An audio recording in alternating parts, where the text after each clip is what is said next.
And now lot 174, gentlemen. The Cayman Penny Blue. And I don't think I need to say anything more about it than that. The Cayman Penny Blue. So I'll take the bidding at $1 million, please. $1 million. $1 million. $1.5 million. $2 million. $2 million. $2.5 million. $2.5 million. $3 million. $3 million. $3.5 million. $4 million. $4 million. $4.5 million. $5 million. $5 million. $5.5 million. $6 million. $6 million. $6 million. $6.5 million. $7 million. $7 million. $7.5 million. $7.5 million. $8 million. $8 million. $8 million. $8 million. $8 million back. Thank you. And now lot 175, another Cayman Blue.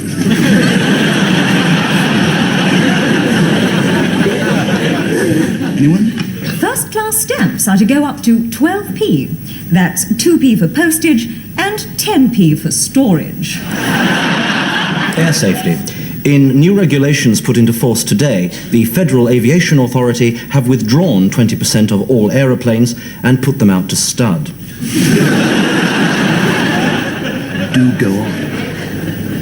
Well, the lights went out first, and then the no smoking and the fasten seatbelt sign came on, and then everything just dropped, really. Now, it was after 3 weeks without food that you finally decided that you had to... Yes. We put it off for as long as we possibly could. It was just essential, for survival. Food was essential, and so we had a couple of meetings. I think if it had not been a total vote in favour, that we would have a... Yeah. And who took the lead, if that isn't an unfair question? We all did.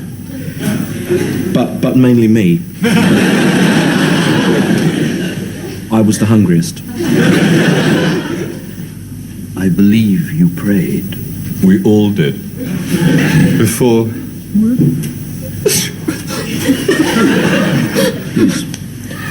Please do go on if it's not too painful. So, well, I had a pocket knife, and I went into the aeroplane, and I brought some back. And what did you eat first? I don't remember. I don't. The baby gherkins. Yeah, it was the baby gherkins. And then the individual cheese portion. And then the ham. And it still had a little tin baby pear on it.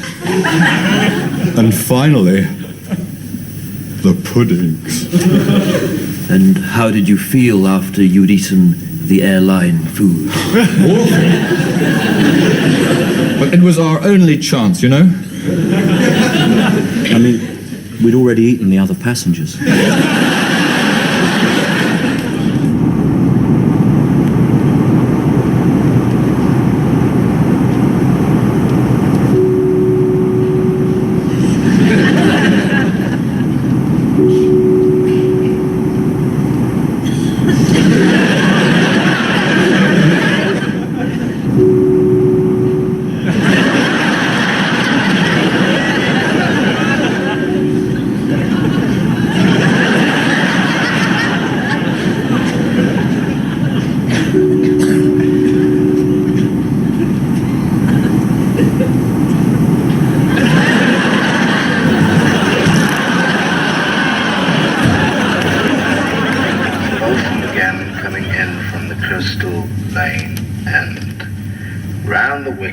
Richard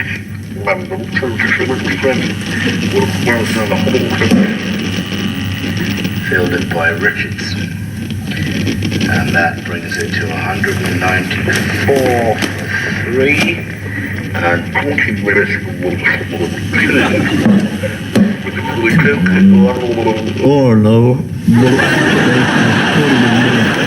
We regret to announce that Bernard Manning, the comedian who was warned by his doctors to lose 5 stones or die, has today lost 5 stones. Good evening, sir. May I take your coat for you? Please, yes.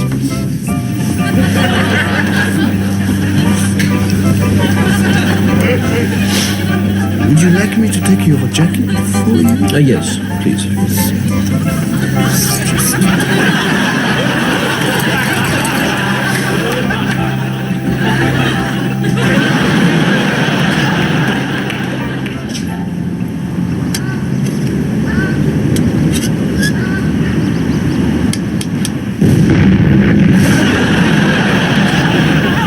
People always think of the British Museum as being a rather dark and stuffy place that's full of mouldy old relics that don't mean anything to anybody. Well, the other day I went over there to find out if it was really true, and I made two new friends, Jean-Pierre and Hugo. Hugo, what do you think of the British Museum? Well, it's an interesting building, isn't it? Its primary purpose is, of course, functional. Right. Really, it's a sort of large container of treasures rather than a treasure itself. Jean-Pierre, you seem not to agree with Of course me. I don't agree. Who is this man? He is an insult to me. Right, well, what do you think of the British Museum, then? Me, I am disgusted by it, of course. Who is this man, Hugo? Its primary purpose is, of course, functional. What a load of willies! Its primary purpose is, of course, sexual. It is a massive assertion of the phallic power of London. These huge columns plunging into Mother Earth. That's a rather unorthodox point of view, isn't Unorthodox? Who would not be unorthodox in a country like this where everyone is so repressed? Prince Charles, he gets married in St. Paul's. This enormous titty. The biggest titty in the world. And who measures it? No one. No one! If I may say so, I mean, anyone who's watching this is going to think that you're completely potty. Putty? Of course I am putty. Who would not be a putty in a country where the Houses of Parliament are erected in the shadow of something called Big Ben that every hour says dong?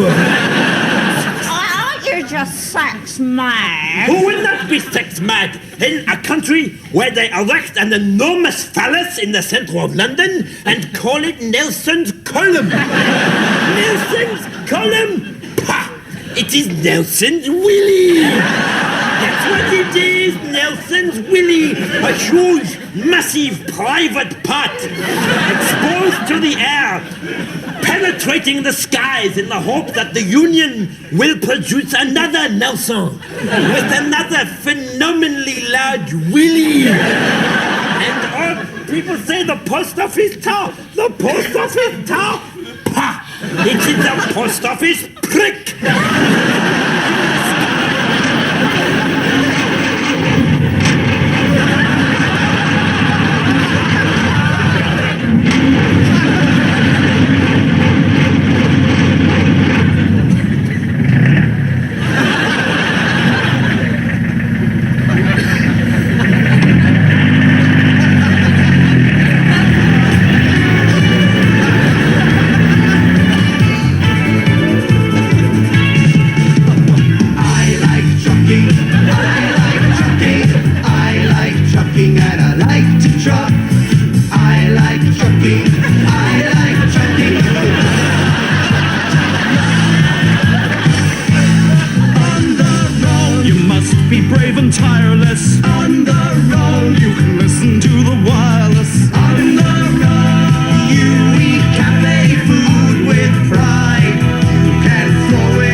Picking up a hiker, you're chatting up that piece of skirt who's sitting by your side. Then pop the crucial question: a ride for a ride. I like truckin', I like truckin', I like truckin', and I like to truck. I like truckin', if you don't like truckin', tough luck.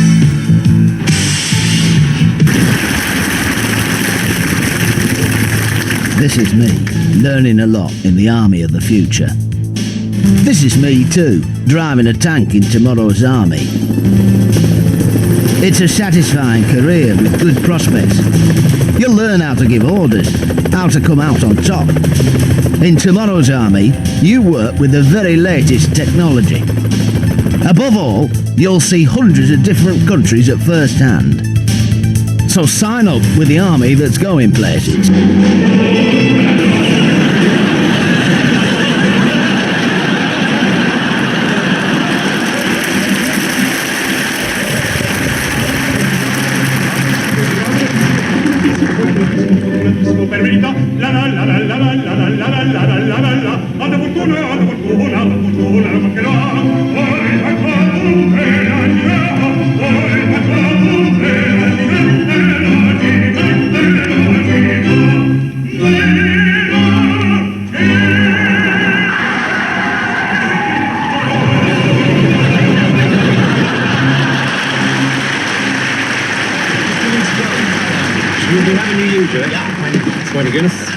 Same for me, yes, please. 2 points to Guinness. 2 points to Guinness.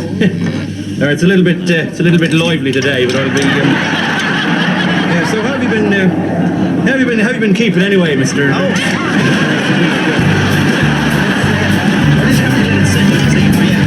begin with.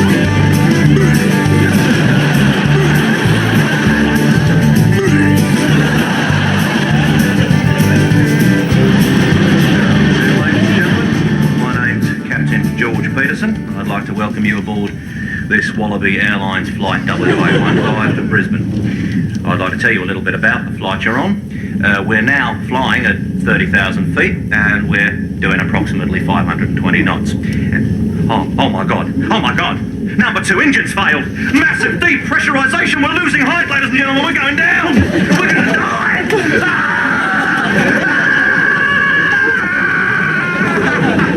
No, but seriously, ladies and gentlemen, it gets pretty boring on these. This summer, Mr. and Mrs. Watkins set off on holiday without paying their television license. Around to regret it. The Gilbert family forgot to pay their license too, so we sent them a little reminder on their wedding anniversary. It's no use running away. We're a large organisation and we've got plenty of time, as Mr. Aylett of Basildon found out. So get a licence. It's cheaper than a funeral.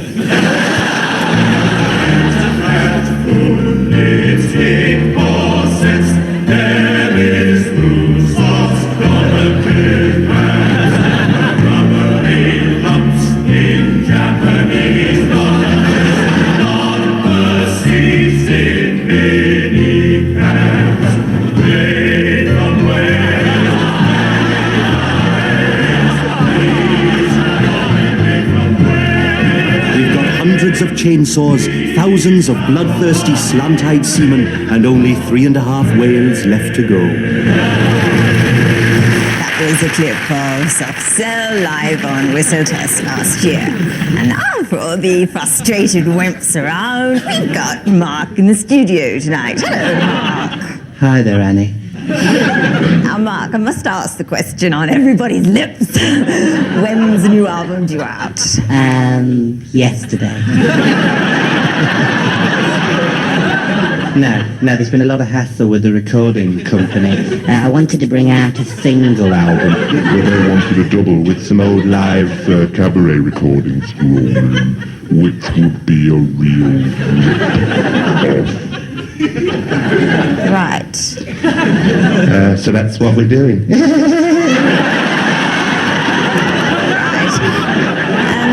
that is in fact what you're calling the album, isn't it? A real rip-off.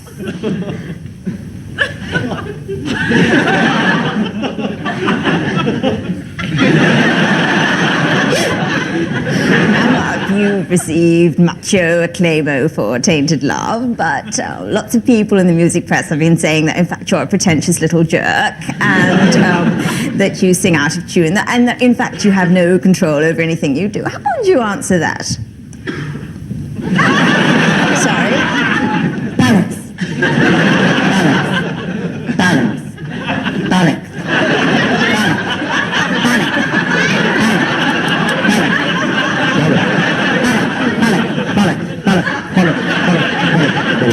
Right, well, thank you, Mark.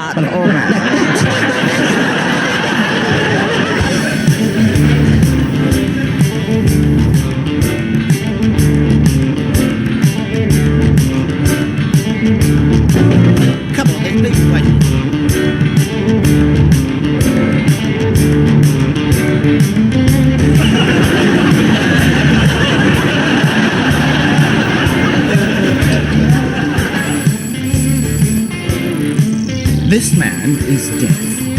Unlike you or I, he cannot hear the phone ringing even though it's only 18 inches away from him.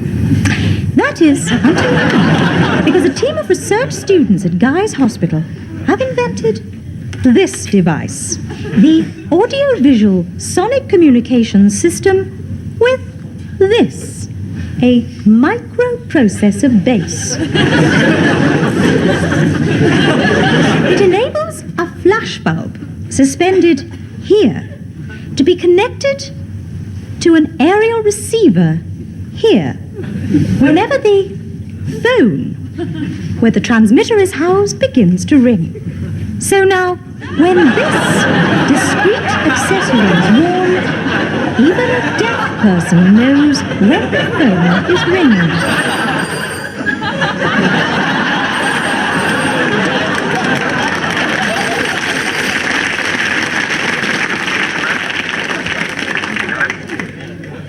Is anyone there?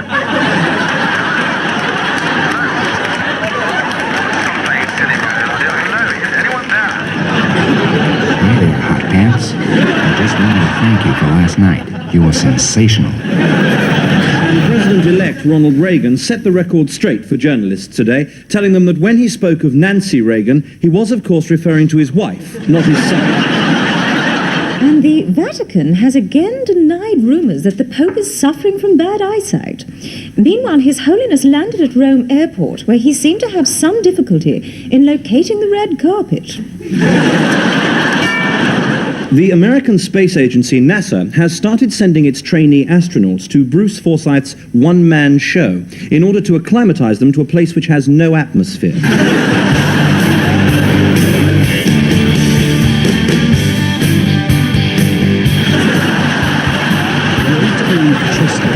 Of the world. Number 91, The Snug at the Old Red Lion. Time, gentlemen, please! 25 past 8.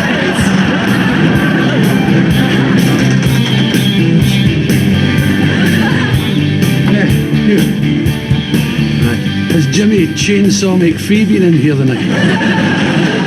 No. What about Big Jock the Knee Cruncher? No. What about Stick the Boot in his head and ask questions later, McDonald? No. Hacksaw Haggerty the Hen Choker? No. Can I have a Campari and soda, please?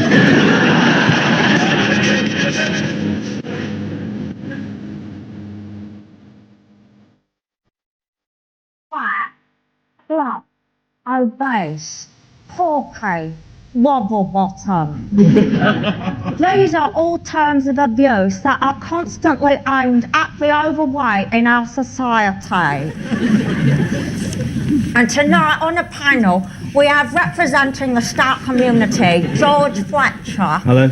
And the Reverend John Tabbs Whiston, a stout Christian. Good evening. I'd like to start with you, George, if I may. Is stoutness as big a problem as you're making out? Yeah, it's huge. Oh. And I'd like to start out by opening something up to the audience, if I can. Can I ask anybody in the audience who is stout, or who thinks he might be stout, to please raise his hand? Well, I think there it is in a nutshell. You see, stout people are afraid to stand up for fear that they might never find their feet in a society in which, for example, they are openly prodded onto trains, in which police, quite without provocation, break into stout snack bars and giggle openly, and in which they are surrounded by stoutest graffiti. And an obvious example is maximum load 8 persons. So you feel like the more fat people... No, it's stout, it's stout. Sorry, it's stout. stout. I'm sorry, but this is absolutely crucial, Jan. It's absolutely central. Right. You see, we are not flabbies. We're not gut buckets. We're not pork features. We're not. And down these narrow streets a man must go. We are stout and we're proud. Right. Okay. Well, we'll take our first question from the audience. Yes. I'd like to ask the Reverend Whiston how far he would go to gain recognition for stouts. I'm thinking particularly of the recent cool box demonstrations. Right. Did you hear the gentleman? Yes, indeed. Well, I think this is very much a matter for one's own conscience. I mean, personally, one is not the sort of person who would go down one's high street dressed only in one's underpants, shouting, "Look at me, I'm enormous." Yeah, but John, that's exactly what you should be doing. Oh, George! Yeah, all right, well, I think there's a gentleman over there that may have something to add. Yeah. I've been stout for some years now, and I'm fed up with the way the media portrays us as raving fatties. He does have a very good point. I switched on radio the other day. I heard a joke. Orson Welles got on a speak your weight machine, and the machine said, "No coach parties, please." I'm sorry, but what is funny about that? I'm sorry. Yes, what is funny about that? I mean, have you heard the one about the fat bishop and the choir boy? No. Yeah, but I mean, this is the point. I mean, fat people are funny. That is a really stoutest remark. I'm sorry. Yeah, right. I'm sorry. All right, well, we'll take the next question, please. I think it's Mr. Rogers over there. Yeah. I have a friend who thinks he may be stout. What sort of advice can the panel give? My advice to your friend will be absolutely straightforward. He must declare his stoutness now. He must squeeze out of the closet. Yes, and I think there is a lot of help that can be given these days because the present stout counselling idea. This is all crap! Oh no. We've been sitting here listening to a load of wobbling It's Ron Miller. It's Ron Miller. on about the middle class bullshit. Introduce yourself, Ron. Introduce yourself. This is Ron Miller of the extremist group Flab, Fat Louts Against Bikinis. Ron. Listen, look at this Slimming magazine. Slimming magazine. This isn't a million miles from what Adolf Hitler was trying to do. We demand a fat prime minister, more obesity in the media, the banning of the word ample. We want the force feeding of skinny. Ron, you're doing the movement more harm than good. Where was the Reverend Whiston at Notting Hill Gate in '79 during the worst flab riots this country's ever seen? I hardly think this is organising plump discos, I expect. Listen, Ron, I'm sorry to be personal, but I mean, you're talking about stoutism. You're not stout. You're not even overweight. In fact, you're skinny. I thought you have to be fat to be stout now, dear. Bim, pull. I don't have to take that from you, you great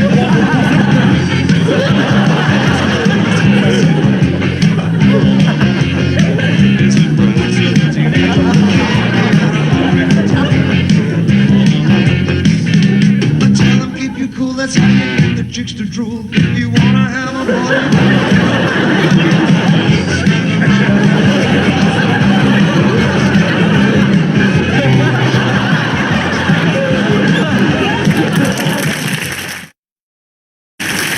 I'm afraid, Mr. Butcher, I have some very bad news for you. We've run some tests, and you're definitely suffering from an advanced pulmonary cancer.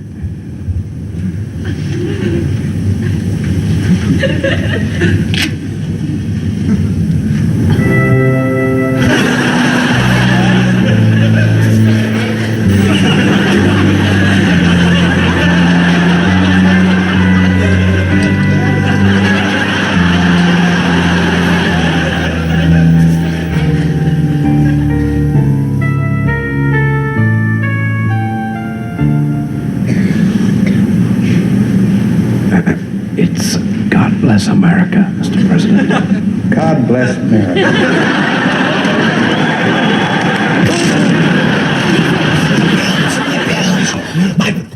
My bottle of pills. Where is the bottle? In the drawer? In your pocket?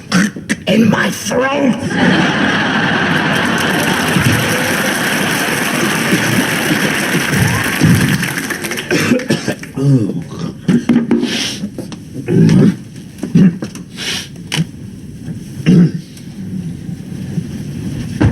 Two minutes, please. Yeah.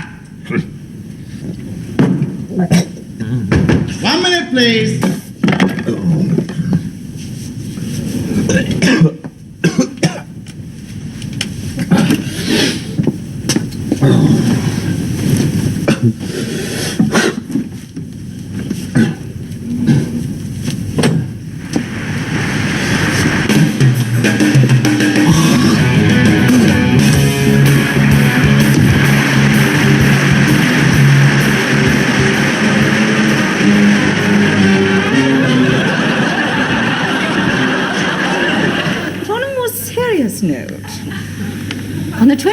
of January, Mr. and Mrs. Robinson from Harrow on the Weald went into their local electricity board showroom to buy a new fridge freezer. They paid cash for it, and within 4 days it was installed and took pride of place in their kitchen. All went well for a couple of weeks. The milk was cold. The food stayed fresh. And even the light worked when you opened the door. But then the trouble started.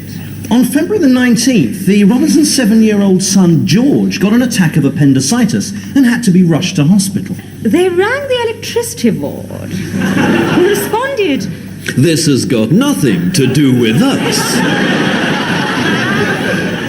The Robinsons left it at that, but this incident was just the tip of the iceberg. Just 2 days after this, on the 17th, a freak typhoon ripped off a whole side of their house, 79 Latchmere Road. Naturally upset by this, Mr. and Mrs. Robinson had a quarrel, which ended in Mr. Robinson savagely pushing his wife through a plate glass window. On both occasions, they contacted the electricity board, and on both occasions, they were told, I'm sorry, this really has got nothing to do with us.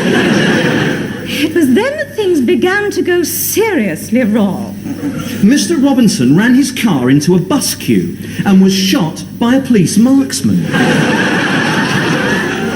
Mrs. Robinson was attacked by a killer whale. Mr. Robinson's mother was hit by a meteorite. Prince Philip exploded. And I was arrested on the street and charged with causing an obstruction. It was then that we contacted the electricity board. The young man who answered the phone seemed rather confused. He said, I'm sorry, this really has got nothing to do with us. Cyril. I'm indebted to a gentleman from Swansea who wrote to tell me that his television entertainment is constantly ruined by the appearance of a camp old twat who continuously reads his appalling drivel over the air. Well, all I've got to say to you is this has nothing to do with me. Hello and welcome to Badminton, where a large crowd is enjoying itself with the full expectation of seeing a gang of horsey snobs falling slap in the mire, getting filthy, and making fools of themselves in public. All the way over to the trout hatchery, Lucinda Pryor Palmer approaching, so fingers crossed. Yes. I can assure those of you at home that a good half-gallon of dirty water has just shot straight up that upper-class hyphenated nose. I speak for everyone when I say, serves you right, Miss Hoity-Toity, and Roberta Flavel James. And she's coming up trout hatchery again, and... Terrific! I really think she may have hurt herself quite badly too, judging from the way the crowd is laughing. So now that we moved on to watch riders over the more simple fences, we're not going to, because it's not really as much fun as watching pompous knobs flopping about in mucky ditches. Roland Barnes, Markham, will you get a mouthful? Yes. Interesting to think, isn't it, just what previous horses would have deposited in the water. Whoopsie daisy there, mate. And another. Well, we're having a bit of fun here today. And just in a minute, I think it's the moment. Yes, here we are. It's the moment that everyone who hates rich people and horses has been waiting for. It's Princess Anne herself, approaching the trout hatchery. And wouldn't it be wonderful if she prized us all and rode straight into a tree instead? And yes, she has!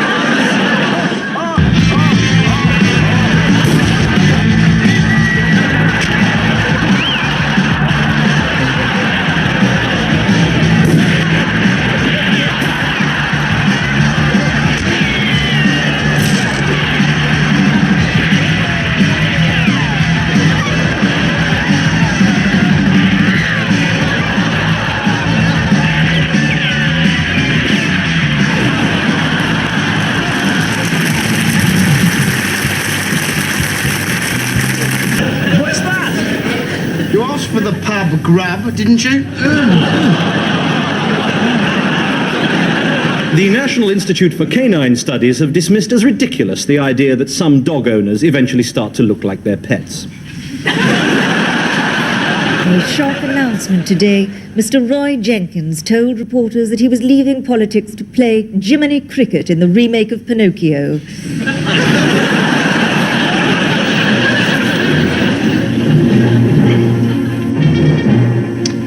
Hello. Hello. This week, we're going to take a look at origami, aren't we, Rowan? That's right, Mel, which is the ancient Japanese art of paper folding. And I'll just start here. And Mel's just starting. You can use absolutely any kind of any kind of paper for this. You can use this an old Radio Times, for instance. This, which Radio is Times. Just any old bit of paper. And I'm will just do. folding, you see, like this. Folding it again over. It's very, very simple. It's very, very simple. It's an ancient Japanese art dating from centuries ago. Now, if I make a tear like this and another tear like that. Now, you can do this on your own, but if there are two of you, then it probably will help. I'll get hold of it. Now, we just have a pull there. That's it. That's it. Now what? And you see, now there we have a very nice hat.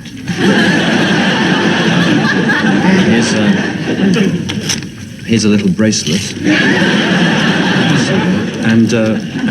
And here we have a nice pair of earrings.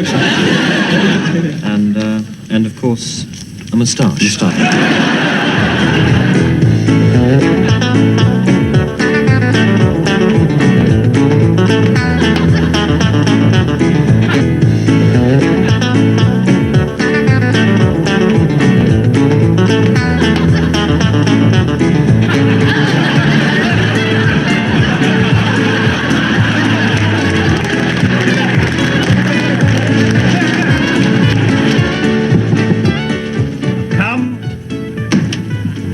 You want to see me, sir? Ah, Constable Savage. Come in, shut the door. Yes, sir. Now then, Savage. I want to talk to you about some charges that you've been bringing lately. I think that perhaps you're being a little overzealous. Which charge did you mean, then, sir? Well, for instance, this one. Loitering with intent to use a pedestrian crossing. Savage, maybe you're not aware of this, but it is not illegal to use a pedestrian crossing. Neither is smelling of foreign food an offence. You sure, sir?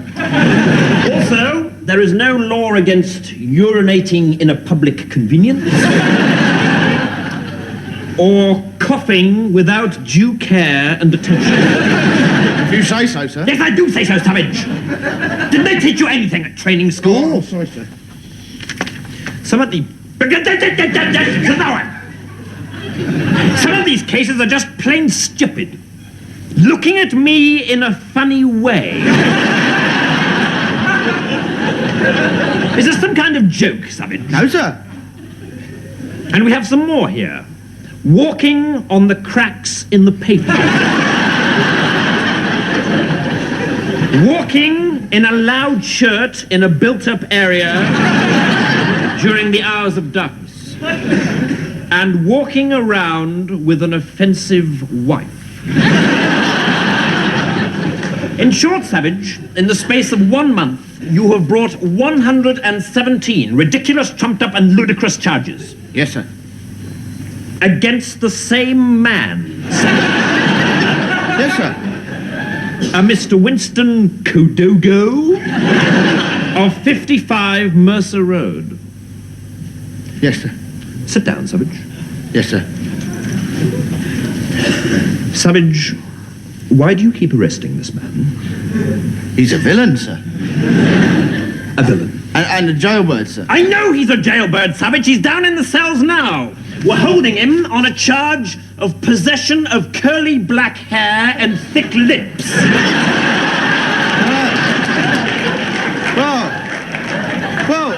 Well, there you are, sir. You arrested him, Savage. Thank you, sir. Savage, would I be correct in assuming that Mr. Kodogo is a coloured gentleman? Well, I can't say I've ever noticed, sir. Stand up, Savage. Savage, you're a bigot. It's officers like you that give the police a bad name. The press love to jump on incidents like this, and the reputation of the force can be permanently tarnished. Your time on duty is dominated by racial hatred and petty personal vendettas. Do you get some kind of perverted gratification from going around stirring up trouble? Yes, sir. There's no room for men like you in my force, Savage. I'm transferring you to the SPG. Oh, thank you, sir. Now get out! Sorry, sir. Oh, and behind Sorry, sir, it's your hedgehog, sir.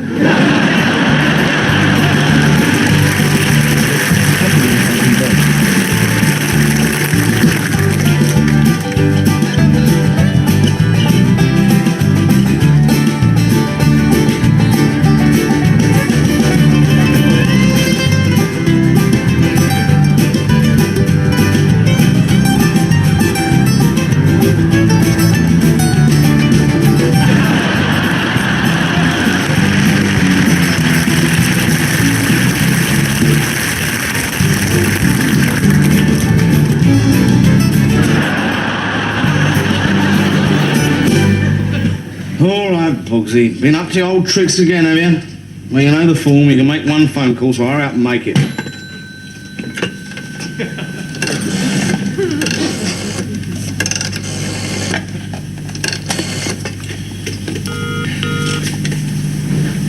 Three 3521, hello?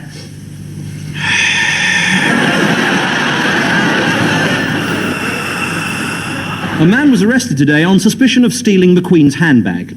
He was later released after she failed to pick him out at an identity parade.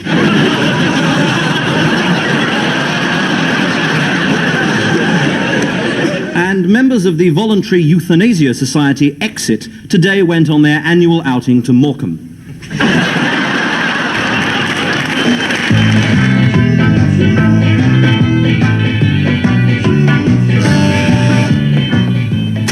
You can go through now, Mr. Wiblet.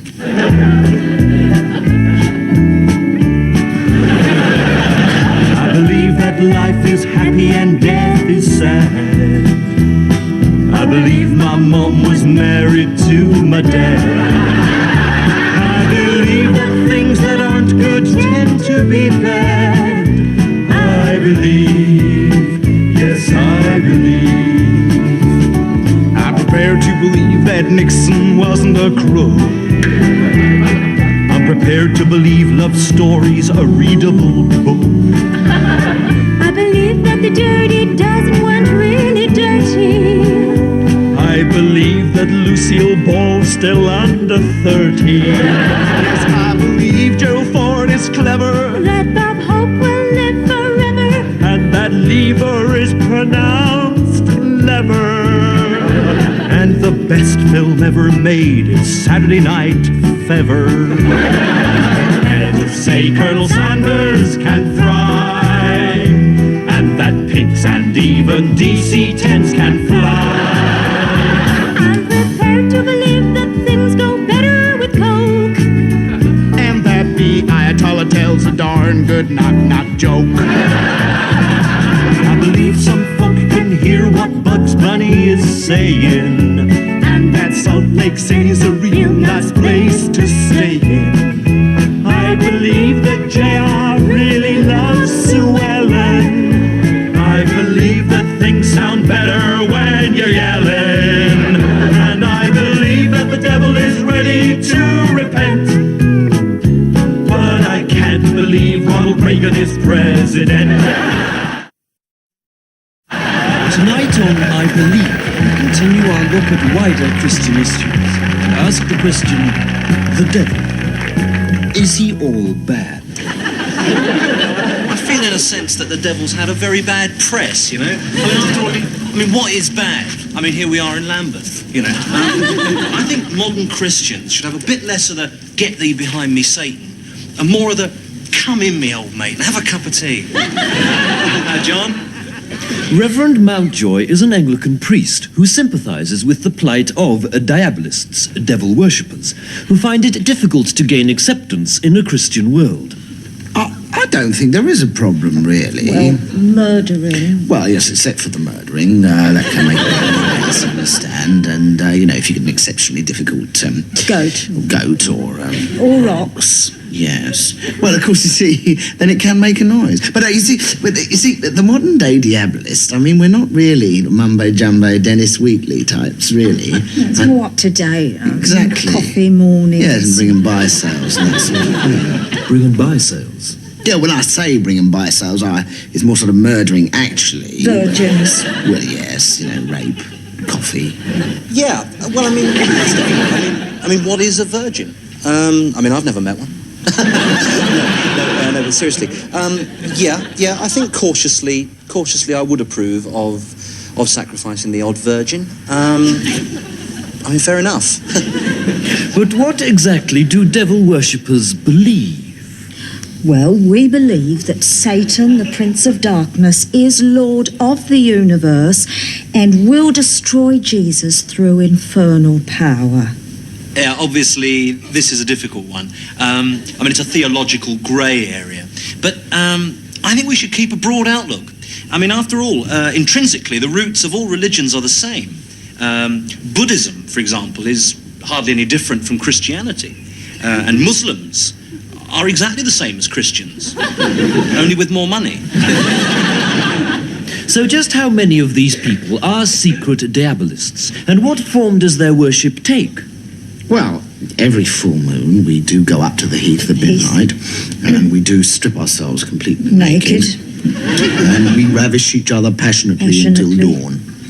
And this helps summon up the forces of evil, does it? Who cares? But how long? How long before people like George and Fiona are accepted by the church? Bound to happen. In my opinion, it won't be too long before devil worshippers are accepted into the priesthood.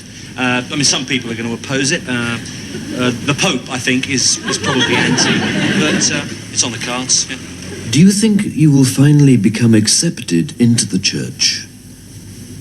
I couldn't give a toss.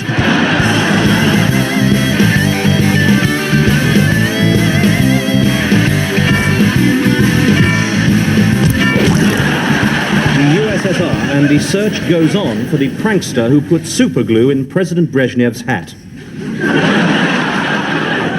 The Middle East and the Israelis today began the handover of the Sinai Desert to Egypt. And how's business, Mr. Bazooki?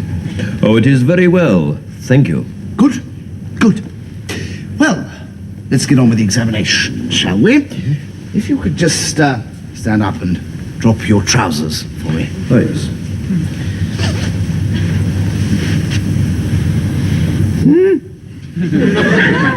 Would you like me to cough? No, just tell me the number of your Swiss bank account.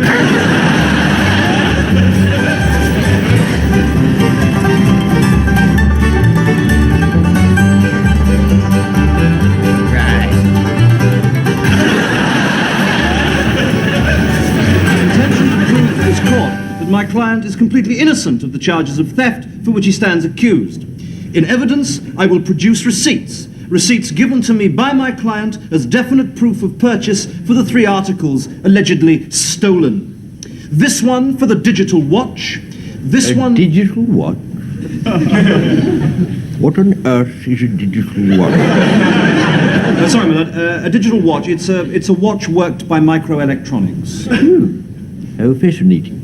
Proceed. Thank you, my lord. I will also be producing a receipt for the automatic video recorder, which I... Automatic video? Yes, they're quite popular these days, my lord. It's a machine that records television programs on special tape. How fascinating. What will they think of next? Proceed. Thank you, my lord. And finally, I will produce in this court a receipt for my client's deluxe model inflatable woman. Whatever that is. The deluxe is the one with the real hair and the light like the I've seen it and felt it. And it's an experience I shall never forget. Mrs. Thatcher took time out today to present her personal congratulations to Britain's 3 millionth unemployed man. The editor of the Daily Star has apologised to Her Majesty the Queen for the way she was jostled at the airport by some of his reporters.